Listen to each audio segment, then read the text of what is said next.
పట్టణంలోని తెలంగాణ భవన్లో రాష్ట్ర రైతు సమితి అధ్యక్షుడు పాకాల శ్రీహరిరావు రైతులతో సమావేశం ఏర్పాటు చేశారు. వచ్చే పార్లమెంట్ ఎన్నికల తెలంగాణ రైతు రక్షణ సమితి ఆధ్వర్యంలో మెదక్ జిల్లా వివిధ మండలాలకు చెందిన రైతుల వివిధ సమస్యలపై ఏకగ్రీవ తీర్మానం, దేశ జనాభాలో రాష్ట్ర జనాభాలో 50% పైగా వ్యవసాయం పైన ఆధారపడి జీవిస్తున్నామన్నారు. ఓటు మన హక్కు, మన చేతిలో ఉన్నది కాబట్టి మన సమస్యలన్నింటినీ రైతుకు అనుకూలంగా ఉండే విధంగా డిమాండ్ చేస్తామని హెచ్చరించారు.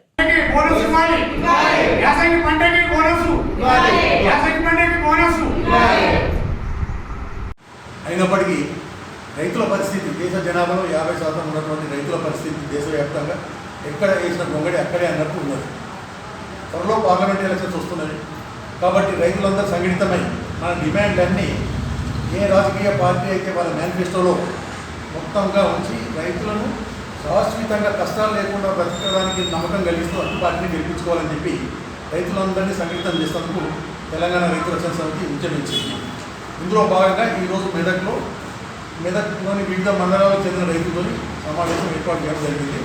అందరూ ఏకగ్రీవ తీర్మానాలు చేసింది ఏంటంటే, ఇక్కడ రైతు సాగుకు పెట్టిన పెట్టుబడికి 3 రేట్ల, రెండవది పంటల బీమా పథకము తికమక పెట్టకుండా ప్రీమియం మొత్తం కేంద్ర ప్రభుత్వమే భరించి ఏ దశలో కానీ ఏ కారణం చేత కానీ పంట నష్టం జరిగినట్లయితే 30 రోజుల్లోపు సంబంధిత రైతు నష్టపరిహారం పూర్తిగా చెల్లించేది బాధ్యత కేంద్ర ప్రభుత్వం తీసుకోవాలి. మూడవది ఉపాధి హామీ పథకాన్ని వ్యవసాయాన్ని అనుసంధానం చేయాలి. సంబంధిత రైతు 50% ఖర్చు భరించాలి. చివరి కోరిక రైతుల డిమాండ్ ఏంటంటే, రైతు వ్యవసాయ గిట్టుబాటు కాక ప్రైవేట్ అప్పులు చేసి వడ్డీ ఖర్చు, అధిక వడ్డీ ప్రైవేట్ అప్పులు నష్టపోతున్నారు. శాశ్వతంగా ప్రైవేట్ అప్పుల నుంచి విముక్తులు చేయడానికి